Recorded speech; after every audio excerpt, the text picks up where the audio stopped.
مدینے میں جب کوئی آیت جبرائیل لے کے آتا اور اللہ کا رسول جناب زہرا کے گھر میں ہوتے. میں جملے پھر دہراتا ہوں.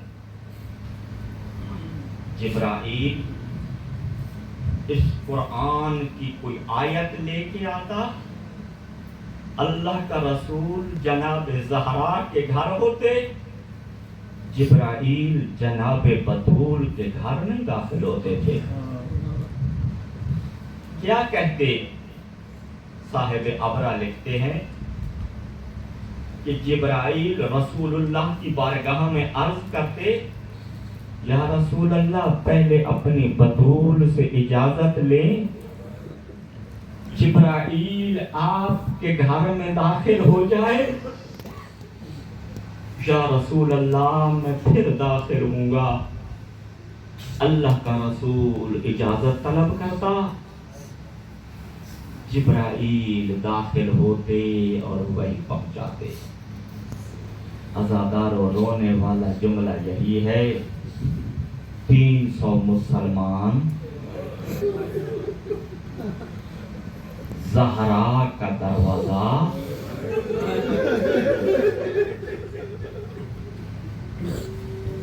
خالی داخل ہو جاتے.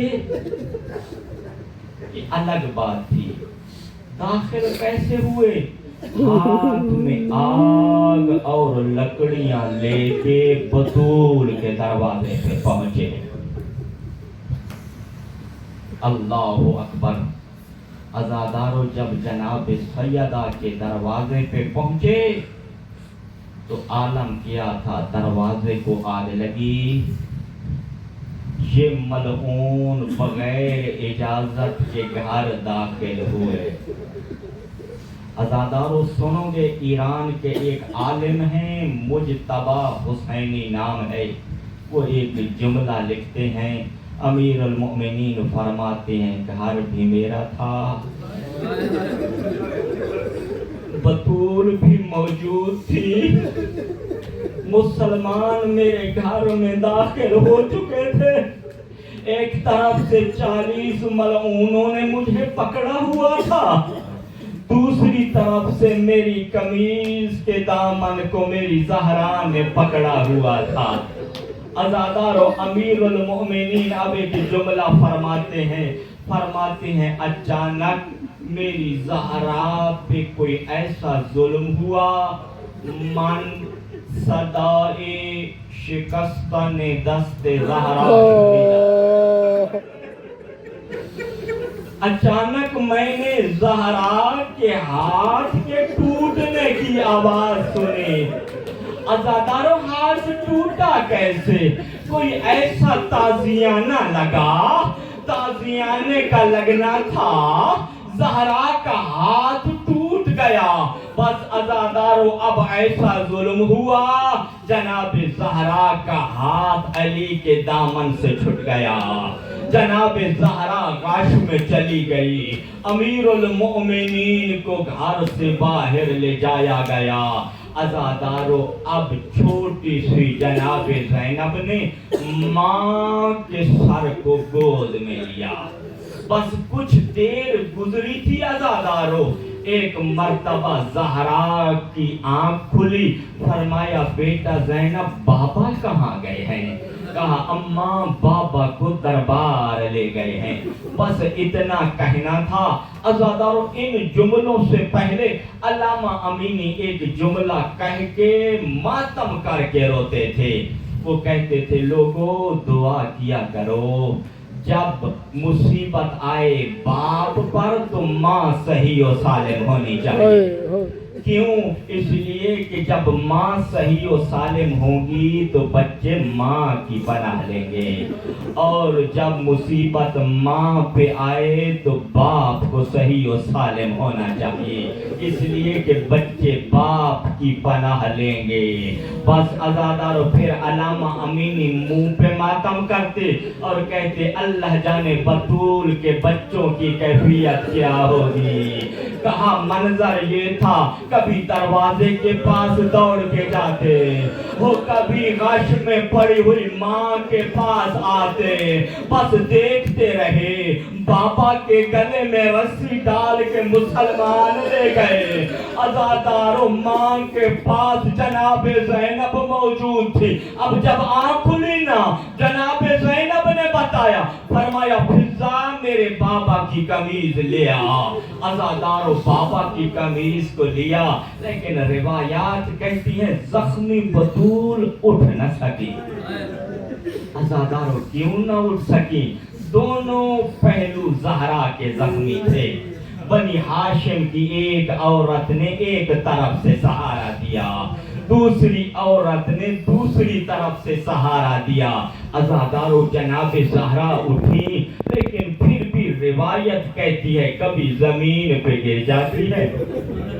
کبھی زمین سے اٹھتی ہے بس عزاداروں جب گھر سے باہر نکلی نا ایک ملعون دیکھ رہا تھا وہ کہتا ہے زہرا ہمارا مقصد برباد کر دے گی ایک کو اشارہ کیا روایت کہتی ہے نیام میں موجود اس کے ہاتھ میں تلوار تھی یا کہ زو نالا سیفی ومزق جنبہا وہ پہلو پہ ایسی تلوار لگی عزاداروں پہلو زخمی ہو گیا اب ایک مرتبہ ایک اور ملعون بڑھا اس نے کیا کیا تازیانہ ہوا میں لہرا رہا تھا بس اس ودا متنہا جناب زہرا کا بدن سیاہ ہو گیا اب خود ملعون بڑھا مجھے سادات معاف کر دینا روایت یہی کہتی ہے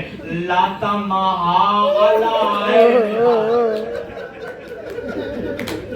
لاتا مہا علا عینہا اب کوئی ایسے تماشا لگا جب تک زہرا زندہ رہی علی کو نہیں دیکھتی تھی اپنی نگاہ زمین پہ جھکا لیتی تھی بس عزاداروں مگر زہرا چلتی رہی جب مسجد نبوی کے دروازے پہ پہنچی نا عزاداروں مشکل سے مسجد نبوی کے دروازے کی چوکھٹ کو پکڑا اس کے سہارے پہ کھڑی ہوئی روایت کہتی ہے سہارا لے کے کیوں کھڑی تھی لِکَثْرَتِ ضَرْبِهَا عَلَى ظَهْرِهَا اللہ اکبر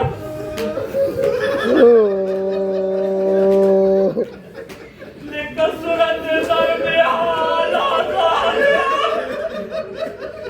اب کو پشت اتنی زخمی ہو چکی تھی بغیر سہارے کے کھڑی نہیں ہو سکتی تھی اچانک عذاب کے آثار آئے مسجد نبوی کی دیواریں بلند ہوئی اتنی بلند ہوئی گھوڑا سوار نیچے سے گزر سکتا تھا بس امیر المؤمنین کی آواز آئی سلمان جلدی کرو بطول کے پاس جاؤ کہیں بد دعا نہ کر دے عزادارو سلمان آئے ادھر سے سیاہ آندھی چلنے لگی ابھی بد دعا نہیں کی تھی عذاب کے آثار آنے لگے سلمان نے کہا اے بنت پیغمبر بد دعا نہ کرنا بس اتنا کہنا تھا سلمان سے ایک بات کی کہا اے چچا سلمان آپ بھی مجھے روک رہے ہیں انہوں نے میرے گھر کی حرمت کو پامال کیا فسکتو انہوں نے میرا پہلو زخمی کیا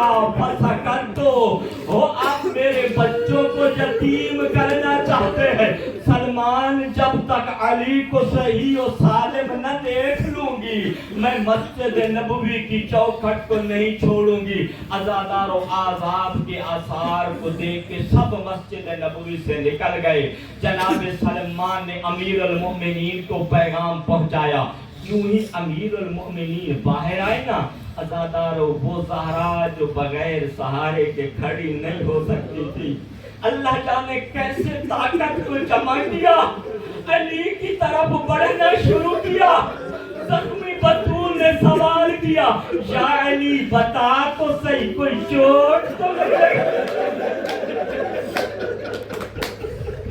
یا علی کوئی سبب تو نہیں آیا، بس عزادارو اتنا کہتا تھا۔ امیر المومنین نے فرمایا نہیں زہرا مجھے کوئی سبب نہیں آیا۔ عزادارو اب پوچھنے کی باری علی کی تھی، وہ علی جس نے خیبر فتح کیا، جو احد کا فاتح، جو بدر کا فاتح، بس زہرا سے یہ نہ پوچھ سکا زہرا آپ کا کیا حال ہے۔ جب نگاہیں جھکائیں جہاں زہرا کے قدم تھے وہاں زمین کا رنگ سرخ ہو گیا۔ عزادارو اس منظر کو بس اس منظر علی سوال نہ کر سکا، زہرا کو سہارا دیا، حجرے کے دروازے پہ آئے۔ جب گھر کے دروازے پہ پہنچے نا مسلمانوں نے ایسے آگ لگائی تھی دروازہ جل رہا تھا۔ امیر المومنین نے جناب زہرا کو حجرے میں پہنچایا، دروازے کی آگ کو بجھانے کے لیے بڑھے۔ صاحب ابرا کے جملے پڑھ رہا ہوں، کہا جب آگ بجھانے کے لیے بڑھے، میرے سامنے بیٹیوں والے بیٹھے ہو نا، بیٹیوں کو باپ بہت پیارا ہوتا ہے نا۔ یوں ہی یہ منظر جناب زینب نے دیکھا تھا، عزادارو بابا کی طرف بڑھنا شروع کیا۔ جب علی نے دیکھا نا زینب آ رہی ہے، آگ بجھانا بند کر دی، زینب کو سینے سے لگایا۔ جناب زینب نے فرمایا بابا آگ بجھانا کیوں بند کر دی ہے؟ بس علی نے روتے ہوئے جملہ ارشاد فرمایا، او میری بیٹی زینب 61 ہجری کا محرم ہوگا، محرم کی شام غریبہ ہوگی، وہ تیرے سامنے 72 جنازہ ہوگا، وہ تیرے قیام کو آگ لگی ہوگی۔ وہ میں علی اس منظر کو دیکھ کے یاد کر رہا ہوں زینب، وہ تو آگ کیسے بجھائے؟ انا للہ و انا الیہ راجعون، انا للہ و انا الیہ راجعون، انا للہ و انا الیہ راجعون۔